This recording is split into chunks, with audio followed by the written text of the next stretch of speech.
Hello students. तो आज की इस वीडियो में हम सीखेंगे आइडोफॉर्म रिएक्शन। तो पहले हम देखते हैं कि कैसे कौन से कंपाउंड्स हैं जो हमें देते हैं आइडोफॉर्म रिएक्शन। तो जो कंपाउंड्स हमें देंगे आइडोफॉर्म रिएक्शंस वो हैं ऐसे कार्बोनिल कंपाउंड्स यानी ऐसे एल्डिहाइड्स और कीटोन्स जिनके एक तरफ पड़ा हो हमारे पास मिथाइल ग्रुप, या फिर ऐसे अल्कोहल्स जिनमें हाइड्रोक्सी बेरिंग कार्बन के साथ नेक्स्ट पोजीशन पे एक मिथाइल ग्रुप हो। नेसेसरी कंडीशन क्या है कि हमें फंक्शनल ग्रुप के जस्ट नेक्स्ट पोजीशन पे एक चाहिए मिथाइल ग्रुप। तो कौन से रिएजेंट्स हैं जिनकी प्रेजेंस में ये रिएक्शन परफॉर्म होगी? तो वो रिएजेंट्स हैं हमारे पास एक बेस जैसे कि NaOH या सोडियम कार्बोनेट, और इसके साथ में हमें चाहिए आयोडीन यानी I2। इसके अलावा हम यूज़ कर सकते हैं NaOCl और पोटेशियम आयोडाइड। तो जैसे ही ये रिएक्शन परफॉर्म होगी तो हमारे पास प्रोडक्ट के रूप में आ जाएगा येलो कलर्ड प्रेसिपिटेट्स CHI3 के यानी आइडोफॉर्म के, और साथ में बन जाएगा सोडियम सॉल्ट एक कार्बोक्सिलिक एसिड का। तो आइए हम एग्जाम्पल की हेल्प से समझते हैं कि कैसे होती है आइडोफॉर्म रिएक्शन।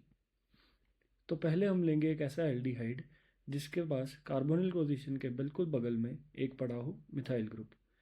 तो अब ये रिएक्शन को अगर हम परफॉर्म करेंगे NaOH और आयोडीन की प्रेजेंस में, तो हम देख सकते हैं कि हमारे पास बन के क्या आ जाएगा CHI3 यानी एक आइडोफॉर्म जो कि निकलेगा इस मिथाइल ग्रुप से, और साथ में बन जाएगा हमारे पास एक सोडियम सॉल्ट कार्बोक्सिलिक एसिड का। तो ये कार्बोक्सिलिक एसिड निकलेगा ये दूसरी तरफ वाले साइड से, जिसमें हमारे पास पड़ा है एक हाइड्रोजन और साथ में पड़ा है कार्बोनिल। तो बन के हमारे पास क्या आ जाएगा sodium salt of formic acid. अगली एग्जांपल देखते हैं जिसमें हम एक तरफ लेंगे एक मिथाइल और दूसरी तरफ लेंगे दो कार्बन वाला इथाइल ग्रुप। तो इथाइल ग्रुप हम देख सकते हैं कि ये साइड से तो हमें आइडोफॉर्म रिएक्शन नहीं मिलेगी, बट हमारी रिक्वायर्ड कंडीशन जो है वो पूरी कर रहा है ये मिथाइल ग्रुप। तो अगर हम सोडियम हाइड्रोक्साइड और आयोडीन की प्रेजेंस में रिएक्शन परफॉर्म करते हैं तो हमारे पास निकल के आ जाएगा एक आइडोफॉर्म जो हमें देगा ये मिथाइल ग्रुप। बट जो कार्बोक्सिलिक एसिड का सोडियम सॉल्ट बनेगा वो बनेगा हमारे पास जो दूसरी साइड ये ब्लू कलर में शो कर किया हुआ है उस अल्काइल ग्रुप से, जिसमें हम देख सकते हैं कि अगर इस कार्बोनिल कार्बन को भी गिने तो हमारे पास कितने कार्बन हैं, एक, दो और तीन। तो हमारे पास सोडियम सॉल्ट बनेगा उस कार्बोक्सिलिक एसिड का जिसमें हमारे पास तीन कार्बन हो, यानी प्रोपेनोइक एसिड का। तो हमारे पास क्या है ये sodium salt of propanoic acid, जिसमें हम देख सकते हैं कि इस साइड से आ गया है हमारे पास सोडियम सॉल्ट प्रोपेनोइक एसिड का, और जो दूसरी साइड जहाँ से हमारे पास एक मिथाइल ग्रुप है वो हमें दे रही है आइडोफॉर्म। अब नेक्स्ट एग्जांपल देखते हैं जिसमें हम देख सकते हैं ना तो इस कार्बोनिल कार्बन के इस तरफ कोई मिथाइल ग्रुप है ना दूसरी तरफ। तो अब होगा क्या कि ये जो मिथाइल ग्रुप इसके दोनों तरफ प्रेजेंट नहीं है, तो ये वाला जो कंपाउंड है वो हमें कोई भी रिएक्शन नहीं देगा। तो अब हम समझ गए हैं इस चीज़ को कि किस तरह से आइडोफॉर्म रिएक्शन में हमें बेसिक रिक्वायरमेंट क्या है कि एक तरफ हमें फंक्शनल ग्रुप के क्या चाहिए मिथाइल ग्रुप जो हमें देता है आइडोफॉर्म, और जो दूसरी तरफ बचेगा ग्रुप यानी जैसे यहाँ पे हाइड्रोजन है या यहाँ पे जैसे इथाइल है वो हमें दे देगा sodium salt of carboxylic acid.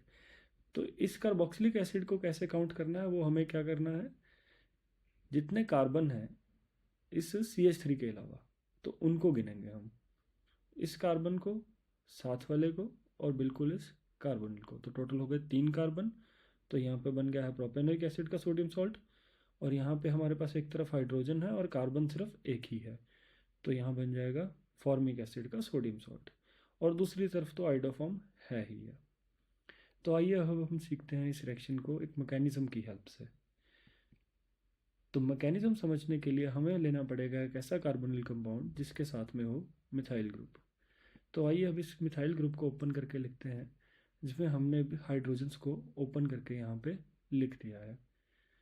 तो होगा क्या अब, क्योंकि हम इस रिएक्शन को परफॉर्म करते हैं NaOH की प्रेजेंस में, तो हम लेते हैं एक बेस।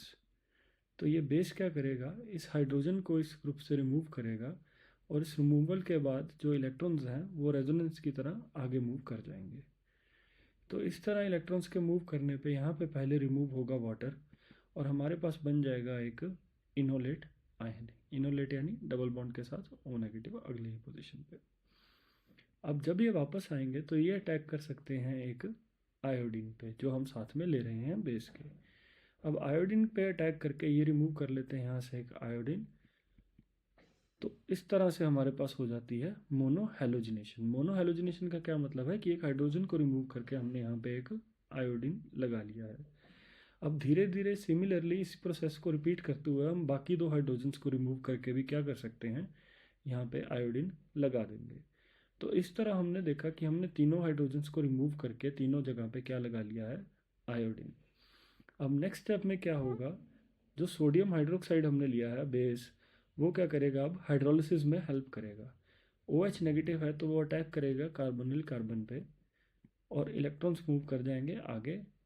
तो जैसे ही ये रिटर्न करेगा इलेक्ट्रॉन्स, जैसे ही ये इलेक्ट्रॉन्स रिटर्न करेंगे तो ये रिमूव कर देंगे हमारे Ci3 ग्रुप को विद द इलेक्ट्रॉन्स। तो हमारे पास एक अनायन बन जाएगा जिसमें Ci3 होगा और दूसरी तरफ हमारे पास एक क्या जनरेट हो चुका है, कार्बोक्सिलिक एसिड। ये कार्बोक्सिलिक एसिड है फॉर्मिक एसिड, क्योंकि ये एक ही कार्बन का बना है। तो अब हम देख सकते हैं कि एक तरफ हमारे पास एसिड है और एक तरफ हमारे पास Ci3 का एक अनायन बन के पड़ा हुआ है। अब क्योंकि ये एसिड है तो इसकी टेंडेंसी क्या होनी चाहिए, H पॉजिटिव देने की, तो वही होगा। अब ये H पॉजिटिव दे देगा किसको, हमारे इस अनायन को। तो हमारे पास क्या जनरेट हो जाएगा, CHI3 और sodium salt of formic acid, जिसमें सोडियम आ जाएगा NaOH से। तो बन क्या गया, sodium salt of carboxylic acid और साथ में बन गए हमारे आइडोफॉर्म के येलो कलर के प्रेसिपिटेट्स। तो ये रिएक्शन का मेन पर्पस क्या है, इस रिएक्शन का मेन पर्पस ये है कि इसमें हम उस तरह के कंपाउंड्स को डिस्टिंक्ट कर सकते हैं जिसमें कार्बोनिल ग्रुप के साथ एक तरफ सिर्फ मिथाइल पड़ा हो। जैसा कि हमने इस रिएक्शन में देखा पहले कि ये मिथाइल प्रेजेंट होना ज़रूरी है, वरना ये रिएक्शन परफॉर्म नहीं होगी।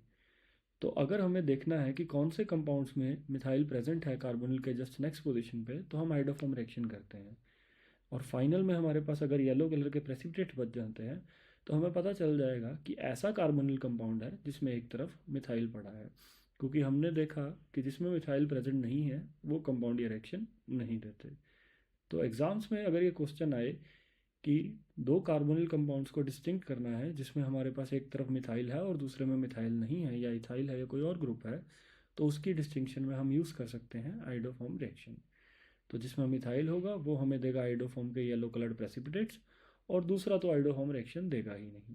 तो इस तरह से इस रिएक्शन को कई जगह पे यूज़ किया जा सकता है। इसके डिफरेंट टाइप के क्वेश्चन आ सकते हैं जिसमें मैकेनिज्म पूछा जा सकता है या डिस्टिंक्शन के लिए भी पूछा जा सकता है। तो आई होप आपको इस रिएक्शन से कुछ सीखने को मिला होगा। नेक्स्ट वीडियो के लिए कमेंट कीजिए कि कौन सी वीडियो हम अगले किस रिएक्शन पे बनाएं ताकि आपके कुछ काम आ सके।